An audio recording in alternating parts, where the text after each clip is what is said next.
CBN e a Tecnologia, com Gilberto Sodré. Toda sexta-feira, Gilberto Sodré está conosco, ao vivo, no estúdio da Rádio CBN. Bom dia, Gilberto. Bom dia, Fábio. Bom dia aos ouvintes da CBN. Gilberto, vamos comentar, nessa semana sobre os fatos que levaram a escolher o tema aqui de nosso quadro, que é a demissão de um jornalista por causa do Twitter. Exatamente, Fábio. Dois fatos, na verdade, alguns fatos me levaram a gente escolher o tema da semana. Primeiro foi a demissão do editor da revista National Geographic, que é editada pela revista Abril, por causa de críticas que ele fez, na verdade, no Twitter contra a revista. E também, uma outra situação foi a demissão de um diretor da Local Web, por críticas que ele fez ao time do Corinthians, que era patrocinado pela empresa dele, né? E aí, um assunto também que vem a somar esses dois, foi que saiu uma pesquisa essa semana dizendo que 85% dos internautas brasileiros acessam as redes sociais, como Twitter, Facebook, Orkut.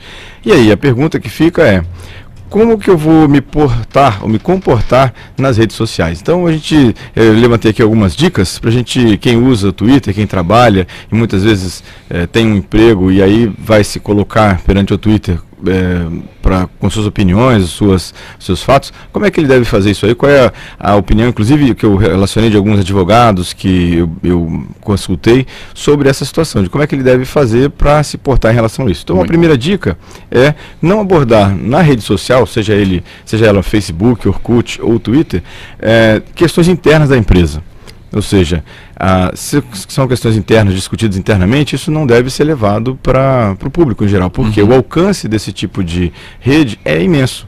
As pessoas podem copiar a sua mensagem, tirar um print screen, né, da sua tela, e aí usar isso contra você ou contra até a empresa que você está representando naquele momento, né? Então, essa é uma questão importante. Entendo. Né?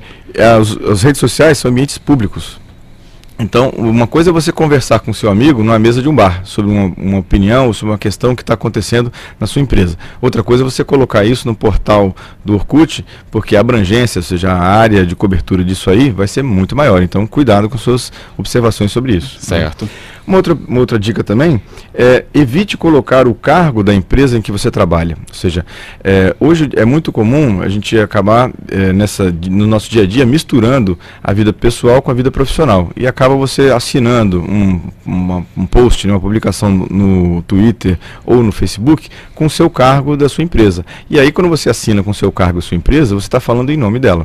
Você deixa de ter a opinião individual e passa praticamente a ser aceita como a opinião daquela empresa que você está empregado. E alguns advogados se manifestaram que nessa situação, inclusive, é passível de demissão em justa causa. Sério? Porque você está falando em nome da empresa e aí está fazendo uma crítica, por exemplo, a um concorrente, que é uma outra dúvida também, outra dica. Não criticar um concorrente da sua empresa no seu Twitter, no seu Facebook. Por quê? Isso pode trazer problemas para a sua empresa, né? Porque você está falando em nome dela. E criticando um concorrente ou uma outra situação. Então, isso é uma outra dica também que não deve ser feito. Ou seja, evite falar mal dos concorrentes ou coisa parecida. Então, nesse tempo de superexposição através da internet, a internet tem um lado bom que é a democracia, mas o lado ruim é a superexposição. Se você coloca uma situação dessa e falando em nome da empresa, isso pode se voltar contra você. Entendo. A gente falou de assinatura, né, Gilberto? Mas quando a gente bota lá o chamado perfil, escrevendo ali no perfil também o cargo e a empresa que você trabalha, também está remetendo ao mesmo princípio. Exatamente. Né? Então, se você tem um perfil, por exemplo, no Orkut, e ele é um perfil pessoal, então deixe isso claro no perfil pessoal, que aquele é o seu perfil pessoal, que você não tem nenhum tipo de vínculo ou de empresas diferentes. E outro lado, se você tem um perfil profissional no Facebook, por exemplo, ou no LinkedIn, então deixe isso claro também. E saiba que aquele perfil vai ser tratado como aquela pessoa que está trabalhando numa certa empresa. E todas as suas observações e opiniões vão ser tratadas com esse viés de interpretação também. Entendo. Mas aí surge também uma questão, né, Gilberto? Quando tudo surgiu, essas redes sociais, não tinha-se, a princípio, esse viés, né? Exatamente. E se você for representado, mas ali debater assuntos do seu cotidiano. Isso. Essa transformação se deu em mais ou menos que momento? Será que a gente poderia delimitar? As coisas são muito novas, a gente está aprendendo a lidar com essas coisas todas, né, nesse dia a dia. Ou seja, a gente está acostumado a viver numa numa parte privada, né, na nossa vida privada, e acabou que a internet entrou na nossa vida e acabou a gente tendo essa exposição toda. Então, nesse momento, ou seja, quando a grande exposição das redes sociais começaram a fazer parte do nosso dia a dia, aí começou essa mistura entre o que é privado, o que é público, o que é profissional, o que é pessoal. Então, essa é uma situação interessante. E uma última dica, né, em relação a isso é cuidado com comentários sobre temas polêmicos. Então, ou seja, vale aquela regrinha, né, de religião, política e futebol. Cuidado com os comentários, obviamente que você pode fazer um comentário de um jogo e tal, mas também cuidado que esse tipo de situação pode trazer alguns desgastes, né, para você em relação às pessoas que te acompanham, ou as pessoas que têm acesso ao seu perfil na rede social. Linguajar também, já que se você ocupar um posicionamento, uma posição superior, as pessoas que são subordinadas a você e verem aquilo, posicionamentos, vai gerar comentário. Exatamente, posicionamentos preconceituosos, racistas, tudo isso é uma situação que é uma coisa você comentar, muitas vezes com um colega seu, fazer um comentário, uma brincadeira, né? E isso é uma questão que quando você está com o seu amigo conversando, você está fazendo uma brincadeira, aquilo é tratado como uma brincadeira, porque você está sendo uma brincadeira comum. Quando você coloca isso no portal, muitas vezes você não tem a emoção no portal, é só um texto frio que você está lendo. Isso pode causar uma interpretação errada de uma brincadeira que você fez ou de um comentário que você colocou. Isso também pode causar problemas. É como dizem, né? Internet, texto de internet não tem tom de voz pra gente saber se é Exatamente. Tom de ironia, tom de brincadeira. Exatamente, né? Com certeza. E muitas vezes aquele pedaço daquele texto pode ser tratado fora de um contexto maior. E aí dá uma interpretação completamente diferente daquilo que você estava falando. Se você tem dúvida aí a respeito do seu posicionamento na internet, nas redes sociais, Twitter, Orkut, Facebook, LinkedIn, é tanta coisa que a gente já nem consegue listar de uma só vez, né, Gilberto? Exatamente. Ligue aqui para a Rádio CBN e participe, 3223-5911, é o nosso telefone para participação ao vivo. E se você também estiver na internet, né, Gilberto, pode falar. Estamos aqui no cbntecnologia@gmail.com, estou aqui online, através do MSN, se quiser adiciona aí o e-mail aí no seu MSN, a gente está aqui online, e também durante a semana pode mandar e-mail para o cbntecnologia@gmail.com, eu respondo, e as perguntas eu trago aqui para o nosso programa também para responder para os outros ouvintes que estão aqui acompanhando a gente. Com certeza. E toda sexta-feira tem a dica de segurança dentro do nosso comentário. Né? Exatamente. A dica de segurança dessa semana é nunca digite o usuário e senha, seu usuário e sua senha, em um computador que você não controla, tipo um computador público, tipo uma LAN house, um computador na casa de um amigo que você não conhece, que você não sabe exatamente como é que está o computador, porque nesse computador pode estar infectado e o vírus pode capturar a sua senha e seu usuário e aí enviar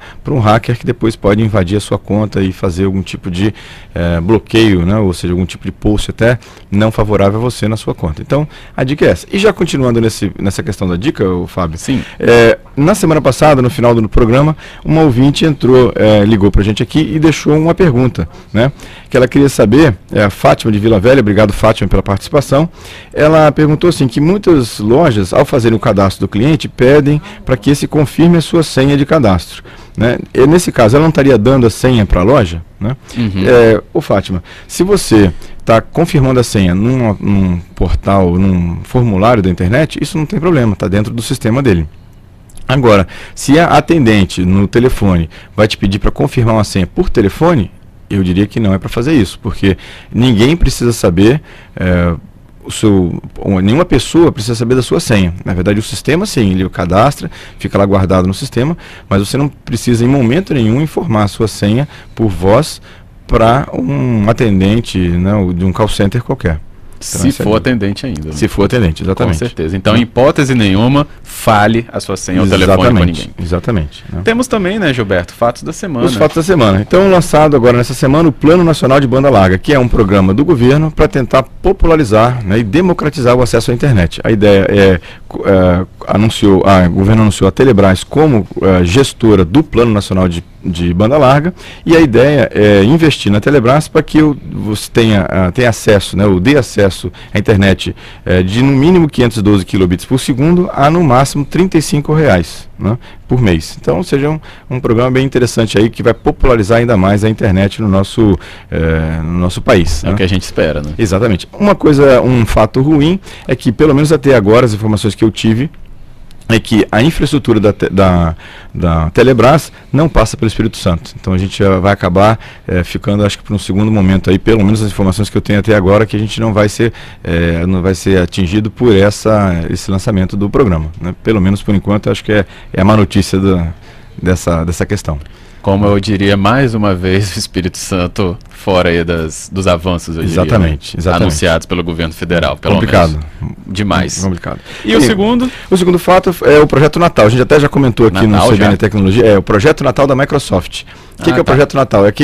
É um modo novo de você interagir com os videogames sem os controles. Agora com gestos corporais, você vai controlar os bonecos lá, ou vai interagir com os videogames. Isso foi um lançamento, uma sugestão de lançamento no começo do ano pela Microsoft, e agora a notícia vazou que esse projeto vai ser definitivamente lançado no mercado em outubro desse ano. Então, em outubro agora a gente vai ter novidade aí do novo videogame, né, nova forma de interagir com os videogames da Microsoft, o chamado Projeto Natal. Vamos esperar aí, que promete bastante, viu? As pessoas ligadas nos games, então, né, vão ficar muito agitadas. Exatamente. E ainda? A última notícia dessa semana foi que o Google, como já faz pouca coisa o Google, né, agora também vai vender livros eletrônicos. Então agora o Google vai entrar na parte de livraria eletrônica também e vai vender livros digitais a partir de julho desse ano. Já anunciou, inclusive já tem um site para isso. Quem quiser acessar é o livros.google.com.br. Então já pode ir lá. Em português já também? Em português, exatamente. O site já está em português, eu acessei. É muito interessante o site, já tem os livros, você faz a pesquisa lá, e a partir de julho ele vai vender esses livros eletrônicos também através da internet. E a gente lê aonde os livros eletrônicos? Aí essa é uma outra grande vantagem do Google.